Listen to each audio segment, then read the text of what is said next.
प्यारे बच्चों, इसके पहले के अंक में हम लोगों ने गैर यानी परंपरागत ऊर्जा के स्रोत में हम लोगों ने जीवाश्म ईंधन के विषय में पढ़ा था, और जिसमें जानते हैं हम लोग कि पेट्रोलियम है, कोयला है और पेट्रोलियम गैसें हैं, प्राकृतिक गैसें। तो ये जो हैं हम लोगों के इसमें आती हैं। अब इसके बाद हम जीवाश्म ईंधन के उपयोग के लाभ क्या हैं इसके विषय में हम लोग अध्ययन करेंगे। तो इसमें जीवाश्म ईंधन का उपयोग आसान, सस्ता और आसानी से उपलब्ध होने वाला ईंधन। जीवाश्म ईंधन जो है वो आसानी से उपलब्ध हो जाता है, जैसे कोयला है आपको आसानी से मिल जाएगा, लकड़ी है आपको आसानी से मिल जाएगी।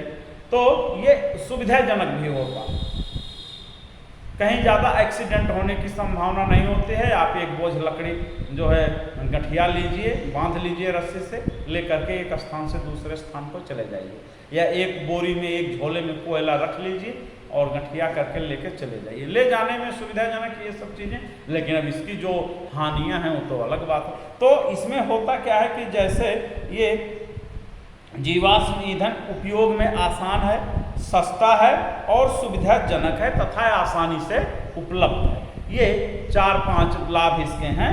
पहला क्या है कि उपयोग में आसान,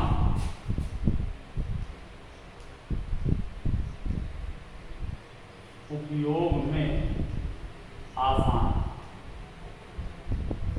इजी टू यूज। दूसरा है इसमें सस्ता और सुविधाजनक, सस्ता और सुविधाजनक।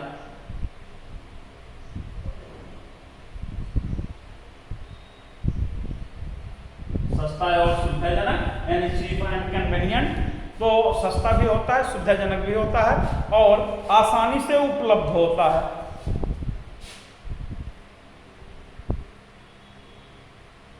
आसानी से उपलब्ध,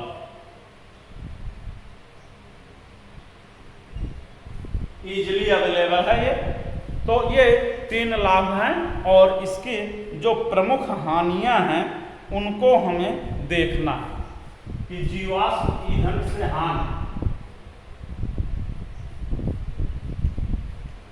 हानियां क्या होती हैं, उनके विषय में भी हमें दोनों पक्षों को पढ़ना है। अकेले किसी एक पक्ष की जिद पकड़ करके नहीं बैठना है कि लाभ ही लाभ हैं और आप चिल्लाते रहें, क्योंकि हम साइंटिफिक स्टडी कर रहे हैं, वैज्ञानिक अध्ययन कर रहे हैं, तो हमें उसके पक्ष और विपक्ष दोनों पे अध्ययन करना है। इसमें जीवाश्म ईंधन के जलने से मुक्त होने वाले कार्बन, नाइट्रोजन तथा सल्फर के ऑक्साइड अम्लीय होते हैं। सोचिए, तो इसके कारण क्या होता है कि ये अम्ल वर्षा के कारक होते हैं। अम्ल वर्षा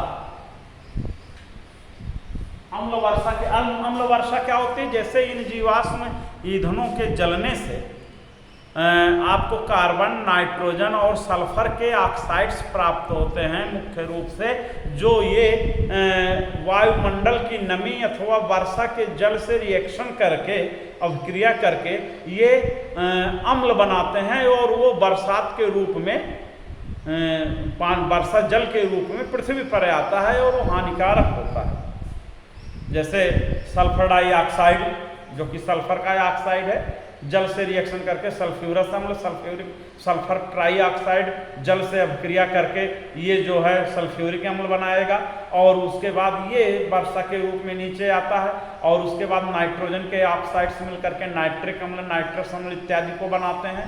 कार्बन डाइऑक्साइड जो है वो मिलकर के कार्बोनिक अम्ल बनाते। इस प्रकार से जो विभिन्न प्रकार के अम्ल होते हैं ये जल से रिएक्शन करके अम्लीय वर्षा के कारण बन जाते हैं। उसके बाद है इसके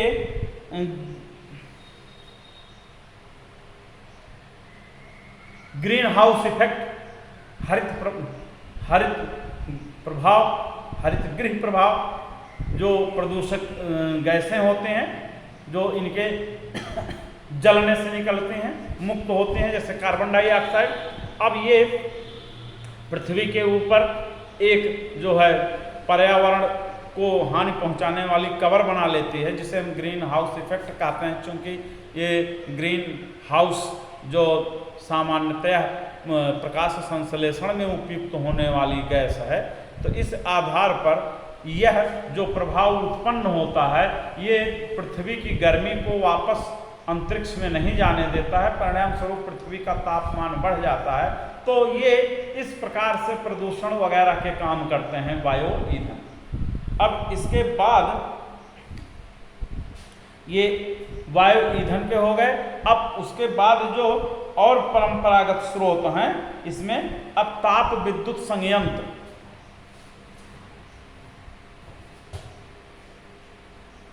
ताप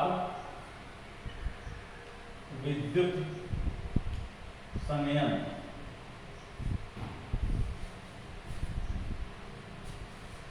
थर्मो इलेक्ट्रिक प्लांट।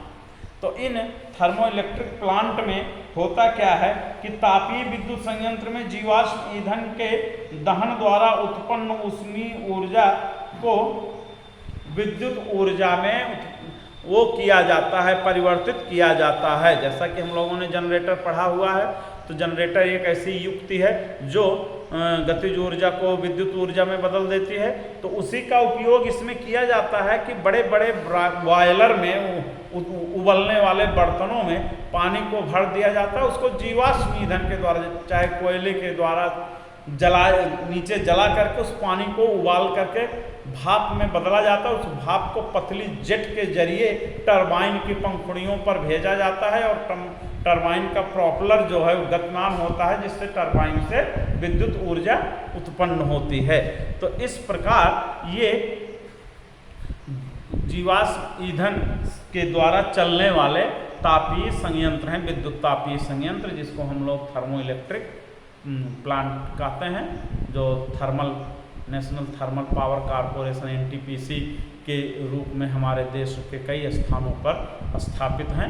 तो इनमें मुख्य रूप से कोयले का उपयोग इसी पर्पज से किया जाता है, क्योंकि कोयले से डायरेक्ट बिजली नहीं बनती है।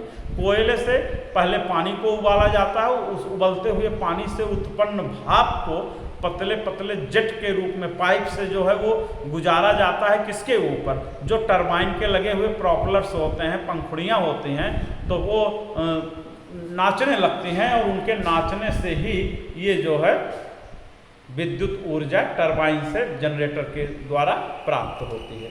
तो ये इस प्रकार से है। और आगे है जल विद्युत संयंत्र। इसी प्रकार से जल विद्युत संयंत्र है। इसमें होता क्या है कि जल गंगा यानी नदियों के जल प्रवाह को रोक करके बांध बनाकर रोका जाता है, और उस रोके हुए पानी को जब काफ़ी ऊंचाई तक पहुंच जाता है तो वहां से वो गिराया जाता है। उस मोटी धार को टरबाइन के प्रोपेलर पर गिराया जाता है और टरबाइन जो है घूमने लगता है। टरबाइन के घूमने से विद्युत ऊर्जा उत्पन्न होती है। तो यहाँ पे कॉन्सेप्ट इसका ये हो गया कि जल की स्थितिज ऊर्जा को विद्युत ऊर्जा में परिवर्तित करना। तो ये हुआ। अब इससे जो लाभ होने वाले हैं जल विद्युत संयंत्र के सिद्धांत और इसके लाभ हम लोग अपने अगले अंक में पढ़ेंगे।